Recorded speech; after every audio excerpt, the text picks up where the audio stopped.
Assalamu alaikum. Alhamdulillah wa salatu wa salamu ala rasulillah wa la alihi wa sabbihi. A'udhu billahi minash shaitanir rajim. Bismillahir rahmanir rahim. We're going to get right into this. I'm going to show you the incredible insanity and hypocrisy of Christianity, because they got no moves. You see, the incredible hypocrisy of Christianity and the insanity of it. Watch its greatest leader of insanity, a man diagnosed as being insane, of being a sociopath, David Wood. Watch. And this guy is diagnosed and under treatment. By the way, let's go. Respond. Your book calls us the worst of creatures. Do we get to respond? Your book says that our religion is false. Do we get to respond? They want this world where they get to blast us, call for violence against us, even kill us, and we just have to sit here like good dimmies and take it all. Too bad, Sadik. We are not, have never been, and never will be your dimmies. Okay. You heard what he said? Look where he's putting his emphasis. But the Bible that was revealed before that didn't say worst of creatures. It identified them as people not worth existing on the face of the earth. Therefore, the Bible is the first book of religious origin in human history that calls for genocide, patricide, infanticide. The first book in human history that calls for genocide. The only thing Christians can call it, and the only way they can try to justify it is call it justifiable genocide. That when they commit genocide, it's justifiable. And the command is to kill every single living thing in the Bible. Yes, men, women, children, and babies. And babies.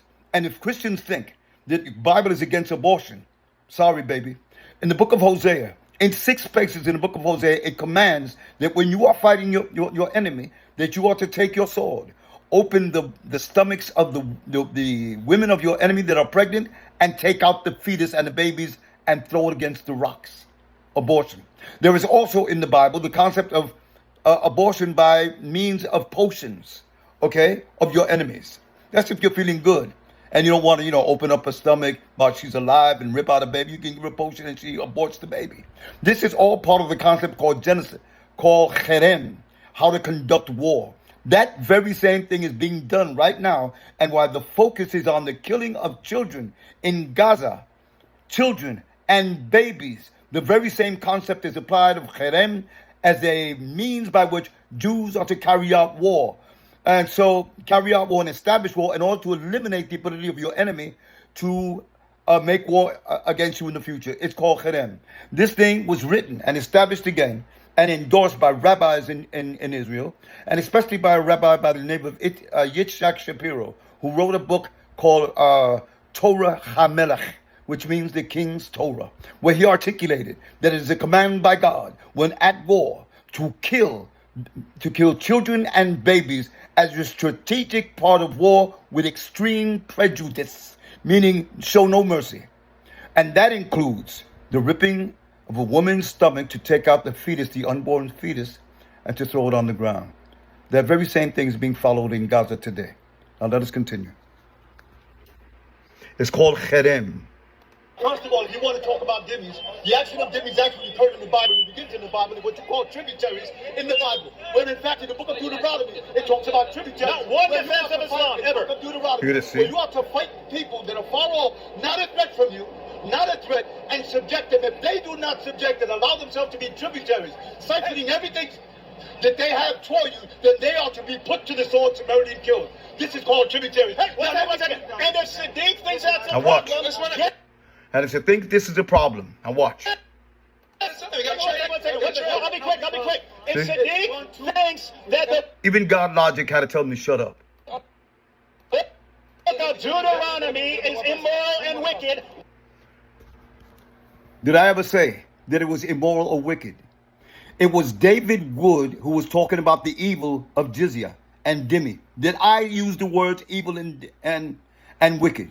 What I did was brought up the fact that the very same thing that he's criticizing Islam about is found in the Bible 1,000 some hundred years before, close to 2,000 years before the beginning of Islam. How can he criticize the concept of jizya in Islam when they've been practicing it for 2,000 years and are practicing it right now, today, by summarily committing genocide in Gaza, where they're implementing it right now. Watch. Why did his God and his prophet affirm it as the inspired, preserved, authoritative word of God that we are supposed to judge by? You just condemned your own fake prophet, Sadik. Again, he says you just condemned your own fake prophet. Remember, the one that started the criticism, if you go back to the beginning of this, is him. I never said wicked and evil. I never gave it that criticism.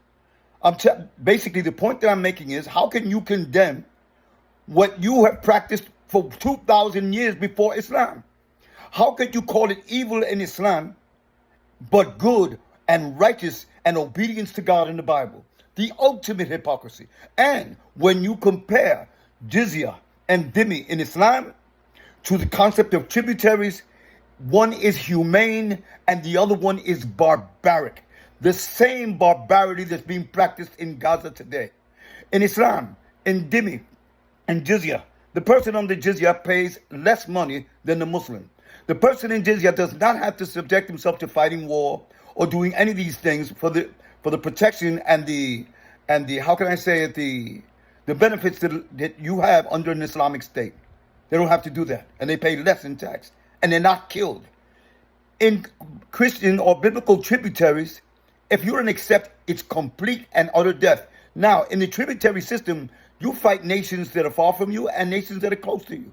The nations that are close to you, you are to put to the sword and eliminate, kill every man, woman, baby, and child, even the roaches.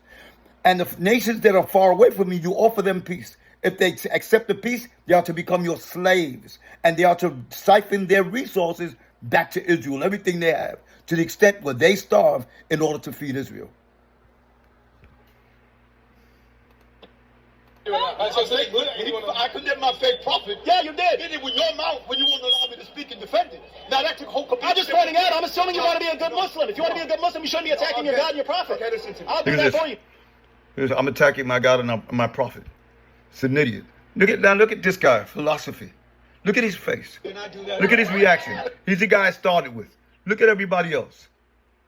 Everybody knows what's happening here. It's only David Wood, the sociopath, the nut. You got squashed by Daniel Hypocrisy. Oh, no, Hypocrisy? Daniel Hypocrisy?